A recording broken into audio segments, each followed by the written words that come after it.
Let me tell you a secret. Most productivity hacks are completely useless. These hacks secretly crippled my focus for at least 5 painful years until I discovered their hidden flaws and completely just ditched all of them. So in this video, I'm going to show you exactly why these popular hacks backfire, plus 5 simple, reliable approaches that you can use to effortlessly reach consistent 6 to 13 hour focus days. To start, let me show you the most common mistake people make when they try to block out the world and focus, and actually how you can use noise to your advantage to focus more. So if you imagine this, you're trying to get some shit done. You're ready to lock into your work. Got your desk cleared, your laptop out, work opened, AirPods in, focus playlist on, playing some like I don't know, lo-fi beats or some shit, coffee brewed, you're sipping that shit, smells good, ready to work, feeling good. You get in your laptop, 5 minutes later, oh fuck, you're restless, I don't know, shaking your leg or some shit, and you don't feel like work anymore. You can't quite form a thought, and you're just like, I don't know, you maybe start browsing some random websites or YouTube or some shit. You try to push through, turn the music louder, pick some different hype music to try to get you into work mode, but this never actually deepens your focus, and then you can't continue to work. So what is the problem and how do you fix it? There's just 3 different parts. The first part is your internal dialogue is getting drowned out. When you play music that has people speaking or listening to a podcast in the background, even if you're not trying to listen to it, it like takes up a portion of your brain. So it only leaves this small part here to think, depending on how complex you're listening to or how much dialogue it is. But the thing is, you do want something to focus, right? Some sort of noise, especially if you're in a noisy environment, like, I don't know, people talking or it's rainy or the traffic noises. So what do you do alternatively? If people are talking, play cafe noises. It's fucking like raining outside and it's too loud, play more rain noises. Or tons of traffic and it's bothering you, play more traffic noises. This is like city white noise. You can just like go on YouTube, search up white noise, blank sound, and I'm sure you'll find something. And the other thing is you're putting yourself into a cast when you're putting these headphones on, because this sort of gets you hyped up, maybe feels like you're ready to work, right? Especially if you're going to do something like a workout, but eventually it stops working. Your brain's dopamine baseline sort of resets. It makes it so you literally can't perform without it, for real. I know a lot of people in real life, when I talk to them, they tell me that they literally can't work without music. Think about that. That's really fucked up, right? And of course, there's no need to just suddenly stop, but try to be okay with just being bored and let the silence sink in. And over time, try to increase the time of silence, at least for like your super deep work sessions, and maybe, I don't know, listen to music towards more like retarded tasks later on. But just let your brain readjust to this and you'll be more able to focus internally. And the last thing is be mindful of passive inputs. If you're, for example, listening to rap music and it says like 500,000 times in the music in your head, like, oh, fuck bitches, fuck bitches, fuck bitches. What is it going to do?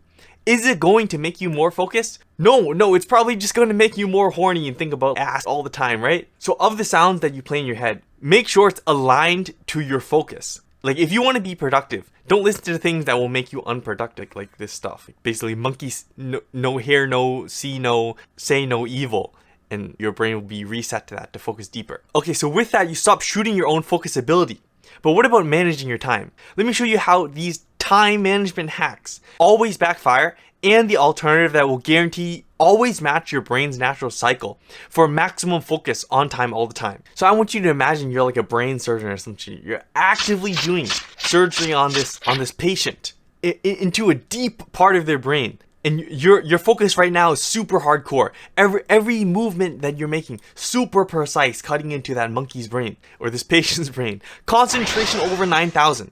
But then mid-cut, while you're in this dude's brain, oh shit, alarm beeps, like beep, beep, beep, beep. And then you're all like fucking some timer that says, oh, 25 minutes, mandatory break time. You have to pause surgery right fucking now. Does this help you? Fuck no, right? It breaks your concentration. Now concentration is not over 9,000. It's like negative 9,000.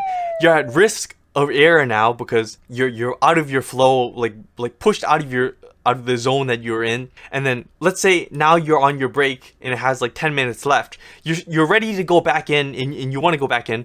But you're like, oh fuck, the timer still has 10 minutes, so you wait out there and you, oh fuck, you got distracted, you forget to go back into the surgery, and fuck, the patient's dead now. So techniques like Pomodoro force an arbitrary start and stop time, basically interrupting your brain's natural cycle for focus. And this backfires by either pulling you out of deep focus just as you're getting in, or leaving time for you to get distracted, like during a break or whatever.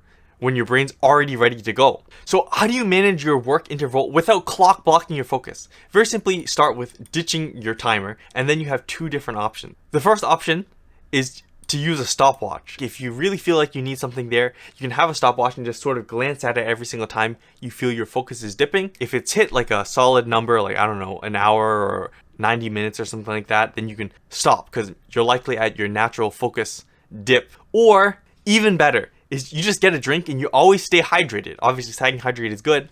And then your bladder will naturally tell you when you're ready to go, because you probably take a piss like every 2 hours or so. And this is usually the best time, always aligned with your brain's natural focus. And of course, this requires no timer, no technology, always natural. All right, so no more shooting your flow state.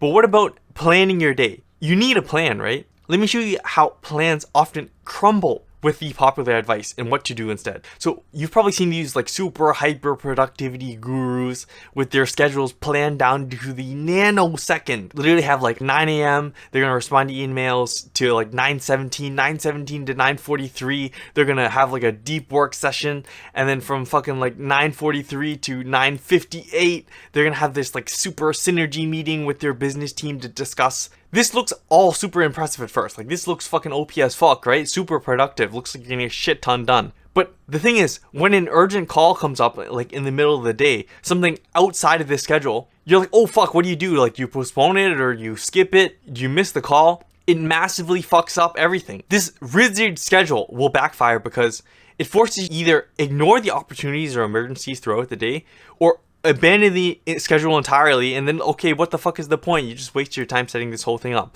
And also, it'll like stress you out and you feel guilt, like, oh fuck, I failed, right?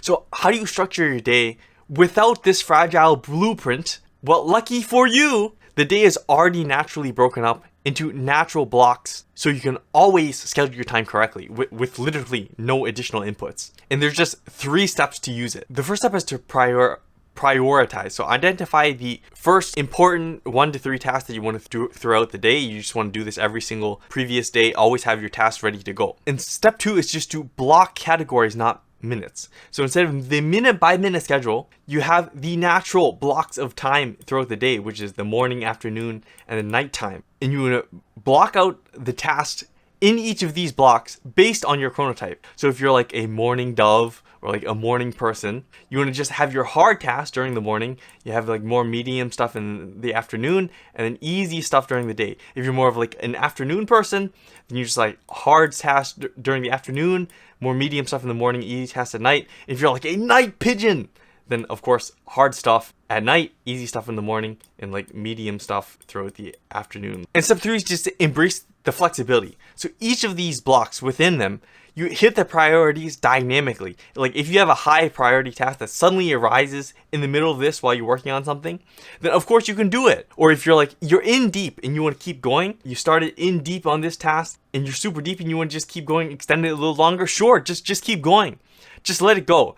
Adapt the plan to reality. Don't try to force reality into your plan. Okay, so now you're no longer shooting your own day's potential for focus. But what about tools, like different tools and apps that you can use to help you actually focus even more? Let me show you how these focus tools cap your focus and how you can make it limitless without tools. So I want you to remember back to riding a bike, as I'm sure you've learned before. You probably started with training wheels, and this of course prevents you from falling, which is nice. But if you never take these training wheels off and just keep them on, keep riding with them, you'll never learn to truly balance. And whenever you like lean and actually steering, this can be all off, and you never learn how to also handle uneven ground.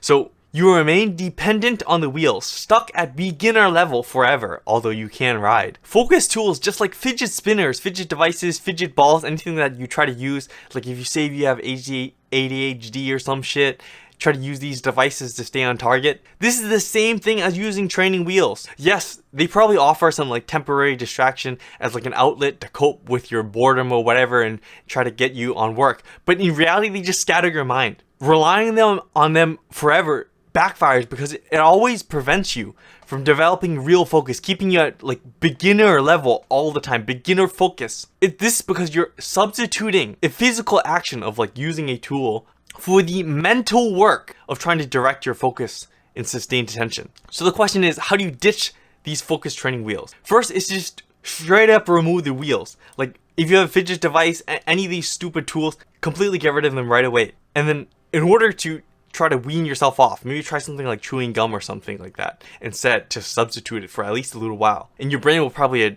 adapt within like 3 weeks. And then step 2 is to just tolerate the stillness and boredom. Sit there, just keep on trying to do the work. Just like keep riding the bike. Like if you fall over, that pain from falling over will be the best lesson to ride or actually go into deeper and deeper focus. And step 3 is to practice direct re-engagement whenever your focus breaks. So instead of reaching for a toy, consistently redirect your focus back to the task itself. Basically exactly like meditation, which of course you know will build your focus. Alright, now you're able to stop directly shooting your depth of focus.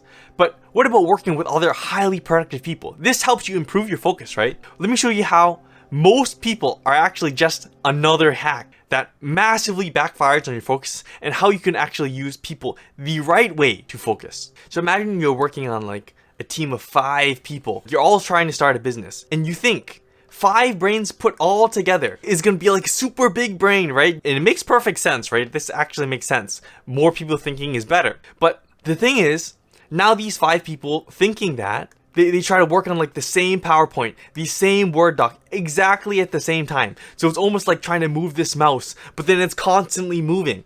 There's no way it's gonna work, right? Obviously, if you think about what happens, the PowerPoint, the Word doc, whatever they try to work on, coding on the same exact function, it's instantly gonna get fucked because everybody's gonna go in a different direction. So constant interruptions, constant conflicting ideas, over communicating random shit, waiting for others.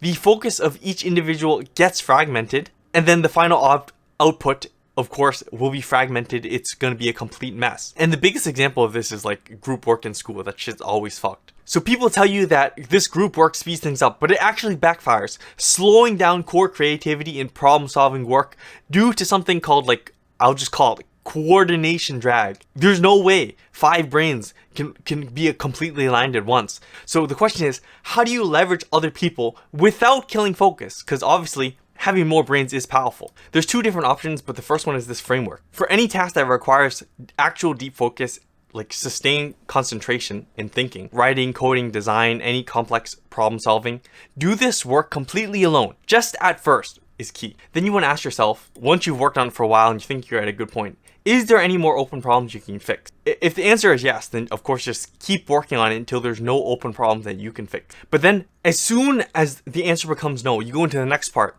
because now this is something that likely benefits from input from others. And there's actually 4 different scenarios that you could possibly encounter here. First one is if you're stuck on ideas, likely other people can help you brainstorm, generate some new ideas. Or if you just finished and you want to make sure it's good, you can get feedback from others through reviewing it. You can, of course, improve it. Third one is if you're done with a small piece, like you're working with other people and everybody has their own piece, then you can work on integration. So you combine your smaller pieces to get the larger finished product. Or if you're working for someone and you're at a crossroads, this is where you do decision making. You get input from the other person to actually make a decision, which will allow you to move forward on your work. And that's the framework if you can actually do the work alone at first. But if for whatever reason doing work alone is unavoidable, always the best option is to just slice the pie, divide up the pie, so everybody gets their own chunk. So then it becomes an integration task later on, rather than this fucked up shit right here. Okay, so now you're no longer shooting yourself with this fake group work or fake productivity with other people. But the thing is, simply removing bad hacks or bad advice isn't the whole picture, right? How do you actually build in positive focus habits into your brain and then structure your efforts in a way that makes progress consistent and almost effortless? What if you could actually just install a simple 7-step system to rebuild and strengthen your focus from the ground up, making laser sharp concentration your default state? Well, you actually can by watching this video right here, where I'll show you the exact 7 steps that you can use to take your focus from right now being fucked to actually doing the fucking of your goals.